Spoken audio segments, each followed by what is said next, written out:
This is Next Radio. With Broadcast Bionics, innovative solutions for creative people. Hello.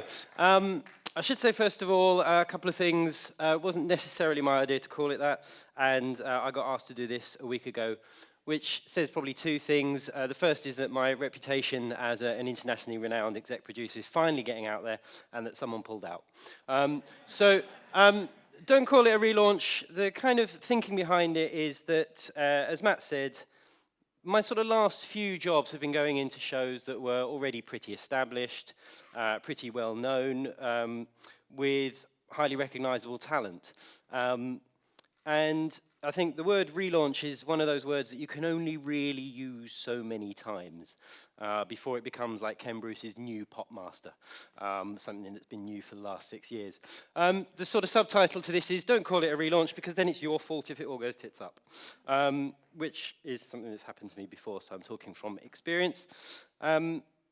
Very excited to be talking on this stage. My sister and I sort of grew up watching the Christmas lectures here. My sister is now a research scientist because of that, and I'm standing here, which is the irony of all ironies. She has sent me some science jokes. If I completely bomb, I will be doing some of those. Hopefully you won't hear any of them. Two types of established shows, really, as far as I'm concerned. There's the ones that are doing well, and then there's the ones that aren't doing so well. If you're sort of good at what you do, usually you get brought in for the second one, ironically, really. Largely the way of going about treating the two types of shows is the same. I've got 5 rules, which I'll go through. They are genuinely the 5 rules that I sort of try and live by whenever I go into a new show. Each show is obviously unique, but these hopefully sort of cross a few of them. At the moment, this is what I'm doing, Waking Up London with Jamie and Emma, which is an absolute delight. It sort of straddles the established show and a new show. Next year, Jamie will have been doing this for 10 years. Emma started with me at the end of 2012, although she'd done maternity cover when Harriet had been off before. So the show is a very established show. Jamie's very recognisable in the market. There aren't very many people in London who've been doing breakfast radio for as long as he has. So still to come, as I say, I'll be coming back to Heart Breakfast with Jamie and Emma. And also I spent 2 years in Australia, where my entire remit was to go into a show which was incredibly established. It had been #1 in its marketplace for 7 years consecutively. The show had been on for 13 years, and the remit there was to give it a bit of a sort of kick up the arse. So these are my 5 steps. The first really is to know the show. It sort of sounds obvious. Most people go into an interview with some sort of knowledge of the show, but I think if you're going into an established show, more than anything, you need to know that show inside out. Going into the Australian show that I went into, The Bunch, a few of you sort of know this story, knowing my background, but I went to Australia on holiday and got offered a job while I was there. So the interview, bizarrely, I'd never heard of the show that I was being interviewed for. I got asked to go away, listen to the show the next morning, and come back 24 hours later and chat to them about what I might do with it. In that 24 hours, I managed to listen to about 5 months' worth of podcasts. And that, I think, is the sort of knowledge of a show you need to have before you go in there. It's also called, you can't criticize it if you don't know it. I think there's plenty of people who go into an established radio show incredibly bullishly. I know better than you do. I'm going to make changes around here. I think they're the people who come unstuck in the first week. And I know examples of people who've done exactly that. Go into a show very bullishly, I'm going to change this, and that's the way out. I think this applies to more than just the features on the show or the sound of the show. You can apply this to all sorts of things. I have a producer at heart who's sitting in the audience, which is slightly uncomfortable for her right now. On my second day at Heart, I got asked, would you like to keep this producer, or would you like to get a new one? And I remember at the time thinking, look, my promise to myself is I'm going to know that show, and I can't criticize it if I don't know it. And it's sort of easy for me to bring in people I've worked with before. but actually this is someone who works on the show, works here. I'm going to do what I would do with a feature, and let's take it and see it. And luckily, as it's turned out, she's absolutely brilliant, which is even more awkward for her now that she's here. So step 2 is to analyze the show. Once you've got all that data, once you've listened to every podcast that's ever been put out there, once you've listened to months and months worth of shows, you need to really then decide for yourself what's good and what's not so good. Keep the best, ditch the rest. Now, it might be a feature in its entirety. It might be the essence of the show, but it might equally just be, it might be that little bit of a feature that you like, and the rest of the feature can go hang. I'll come back to some examples of this later. While I do step 3, which is to take the bins out. It's sort of the most awkward and difficult bit of being a new producer on an established show, is to tell the talent you don't like their show. But it is something you genuinely have to do. You've got to go to them and say, that thing you think is brilliant and you put at 8:10 every day, it's not very good, it's tired, and it's time to retire it. That's usually the point where they tell you it was their idea and they're very proud of it, and it's won 7 Sonys. But you have to have the courage of your convictions, which is not to say you ignore their input. Of course you don't. I'll come back to that later. But taking the bins out is genuinely the hardest bit of going into a new show. Undoubtedly, you get a sort of honeymoon period when you go in anywhere, and that's a good time to do this. But I will come back to that in a little bit more detail later. Step 4 is something that people tend to ignore. There's not a person in the room who wouldn't say this is something they would love to do. I can tell by listening to a lot of radio, it's something that not very many people do. Don't put it on air until it's ready. Sounds blindingly obvious. We're all guilty of not doing it. And step 5 is to go back to step 1. This is not, the reason we called this, don't call it a relaunch, is because it's not something you do once. This is something you do continuously in a show, established or not. If it's a new show, 2 months in, it'll be an established show, and you start this process.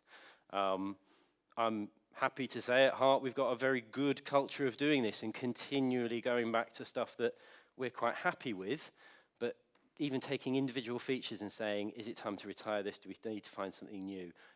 Are we achieving what we set out to achieve with this feature? Can we change it? Can we update it? So always go back to step 5, because you won't get it first right. You won't get it right first time, because you don't know it all. And that, I think, is another important thing to remember going into an established show. You know, you've just been hired for a great show, and you're probably full of it. And you think the world absolutely shines out of your arse. You don't know it all. There are people who've been working on that show a lot longer than you. The talent will undoubtedly have their own input. And if you start to believe that you know it all and you're right 100% of the time, again, the exit door's over there. So I said I'd come back to Heart Breakfast and some of the examples and some of the things we've done there. It's been quite a challenge. We are continuously going back to these principles over and over and over again. Luckily, both Jamie and Emma are very receptive to change for improvement's sake. I think probably in the 18, 20 months that I've been there, we've probably only had one feature that I felt strongly should go, and I think everybody else wanted to save. It's gone, and it's coming back. So you can all look forward to Beat Bunton later in the year. But you know, there's lots of things in the show. It isn't just features. It isn't just items within the show. Sometimes it is the presenters, the spirit of the show themselves. One of the problems, I've rephrased that because it's being videoed. One of the things we had with the show early on is that Emma's actually very nice all the time.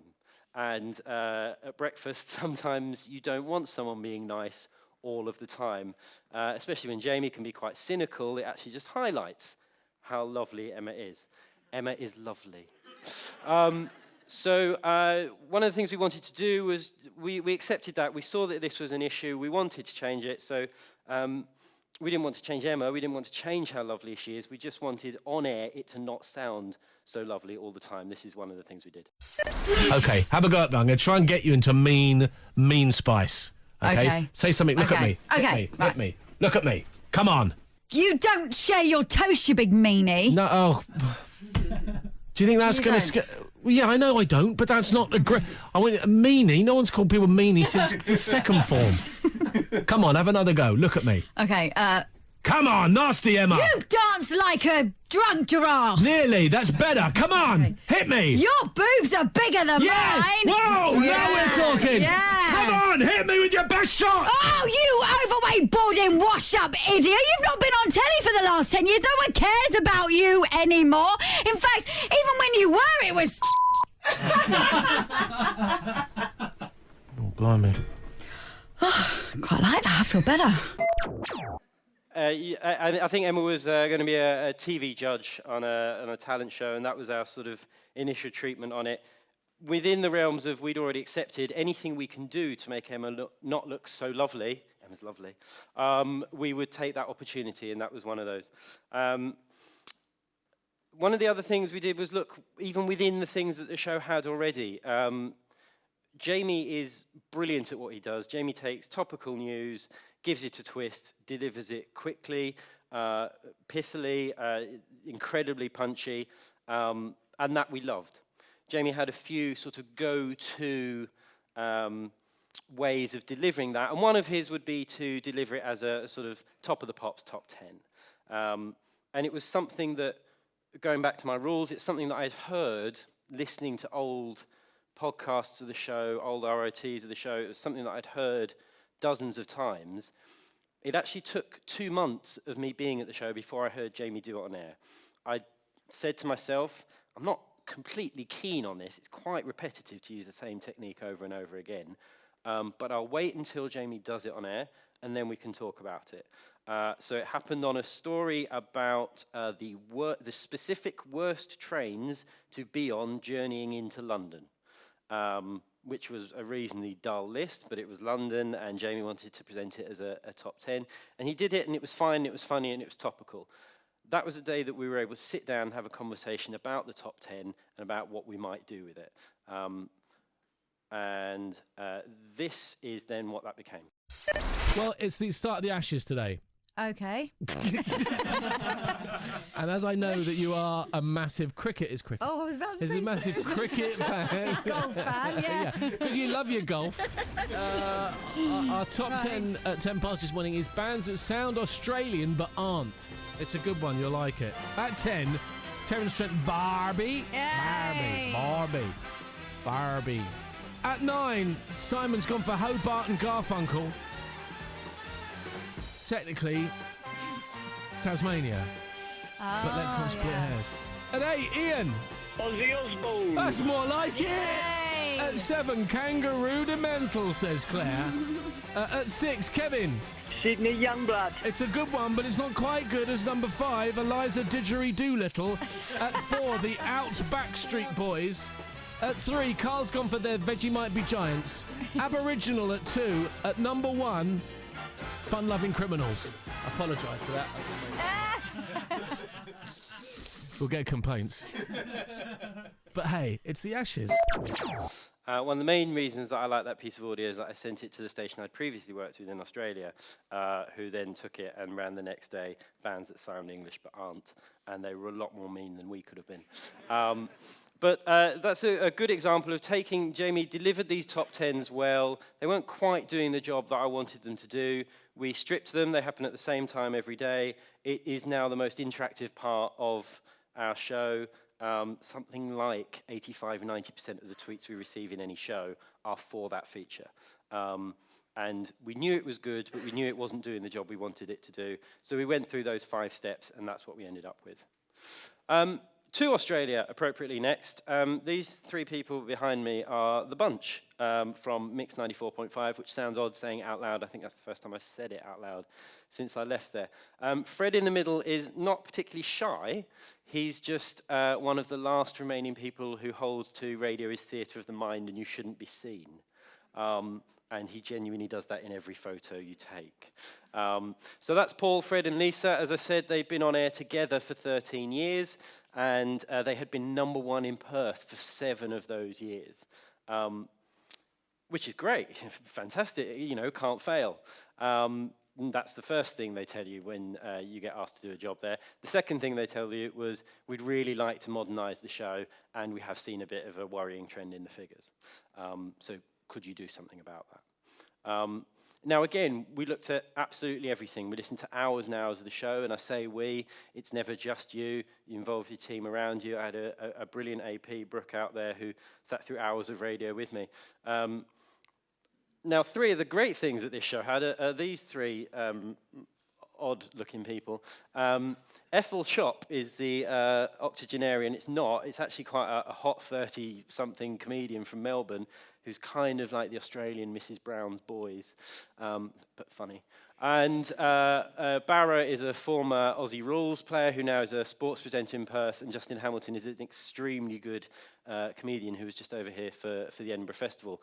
And what the show had done over the years was cultivated these partnerships with local comedians, and they were all brilliant in their own way. What they were, however, was sporadic, just ad hoc appearances on the show. So I think I've got just a little clip of Justin being brilliant about one of the worst films I've ever seen, Something Borrowed. Good morning. Look, I cannot remember the last time I said yuck to a movie, but here it comes. Yuck. The movie is Something Borrowed, and it made me hate everyone in America. Yuck, yuck, and I forgot to say this to you. Yuck. This made He's Just Not That Into You seem like a work of Dickens. This movie... Oh, no. Yeah, this movie made me want to punch myself constantly in the Dickens just to deaden the pain. I'm giving this movie 1 boo out of 5. It had some good stuff. It just really needed to show off about it. So what we did, we took the 3 existing bits of content it had. We added a guy called Pete Rosethorn, who, if there's any fans of the Australian comedy Kath and Kim in the house, will know he was Kath's husband in that show. He was just about to move back to Perth, so we nabbed him. And a young comedy duo, Luke and Wyatt, who are now very big presenters on Nickelodeon down under. And they were sort of making their way. They're also very handy with musical instruments, so we borrowed them to do a sort of Friday review of the week. And suddenly we had something that we could strip across the week. We had our 8-10 feature. Monday it would be Barra and Sport. Tuesday it was Pete's Parenting. Wednesday it was Ethel Chop, which is something to be heard. Thursday it was Justin's Film Reviews, and Friday it was a musical song of the week. And we took those existing elements that we had and we made something much bigger and much better, and the show became famous for its friends. The Bunch and Friends kind of became our sort of unofficial, what we were looking for out of the show. And then the show got taken off about 6 months after I left. So I think, if anything, that just proves to you what I said earlier. You don't actually know it all. So that's it from me, unless anybody would like to hear any science jokes.